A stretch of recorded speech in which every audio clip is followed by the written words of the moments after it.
Ժորժան, մենք գնում ենք դեպի Եվրոպական միություն, բռնել ենք եվրոպական ուղու ճանապարհը, սա ով է ասում, սա ասում են Հայաստանի իշխանությունները, ինչ ենք տեսնում այդ ճանապարհին դեպի Եվրոպական միություն, Հայաստանին ստիպում են փոխել սահմանադրությունը, այո, Ադրբեջանն է պահանջում, բայց Եվրոպական միությունը որևէ բան չի ասում, այսինքն համաձայն է, ասում են պայքարեք ձեր հոգևորականների դեմ, և Եվրոպական միությունը լռում է, այսինքն համաձայն է, ասում են Արարատ լեռից հրաժարվեք, դա հայկական լեռ չի էլ եղել, անգամ մտքում չլինի, որ դա հայկական լեռ է, և ինչ որևէ մեկը չի խոսում Հայաստանի հայ ժողովրդի ինքնության մասին, այսինքն Եվրոպական միությունը համաձայն է, մենք մեր ավանդական հոգևոր արժեքների դեմ գնալով, այսինքն տենց են գնում դեպի Եվրոպական միություն, դա է դեպի Եվրոպական միություն գնալու գինը, արդյունքում մենք ինչ ենք ստանում, մեծ ներդրումներ միլիարդավոր դոլարների ստացել ենք Եվրոպական միությունից ոչ,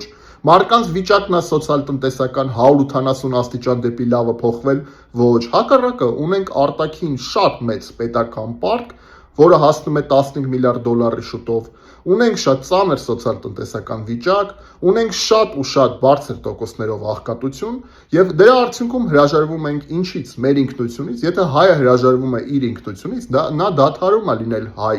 եթե մենք հրաժարվում ենք դեպի Եվրոպական միություն գնալու այդ ամենից, դա է գինը, ապա մենք արդյունքում չենք ստանա ոչ այդ բարեկեցիկ կյանքը եվրոպական այսպես կոչված, համ էլ կհրաժարվենք մեր ինքնությունից, որի ճանապարհին մենք հիմա այս ամենը տեսնում ենք Ժորժան։ Ի դեպ Ալիևը ամբողջ Հայաստանը անվանում է Արևմտյան Ադրբեջան։ Եվրոպական միությունը որևէ ակնարկ անգամ չի անում, որ ասի Ալիև մի ասա այդպես, որովհետև Հայաստանը դեպի Եվրոպական միություն է գալիս։ Այսինքն ինչ ստացվում է, որ Եվրոպական միության գնալու ճանապարհը դա այն է, որ մենք պետք է լռենք, ինչ ասի Ալիևը անենք, դա է Եվրոպական միության գնալու գինը նաև։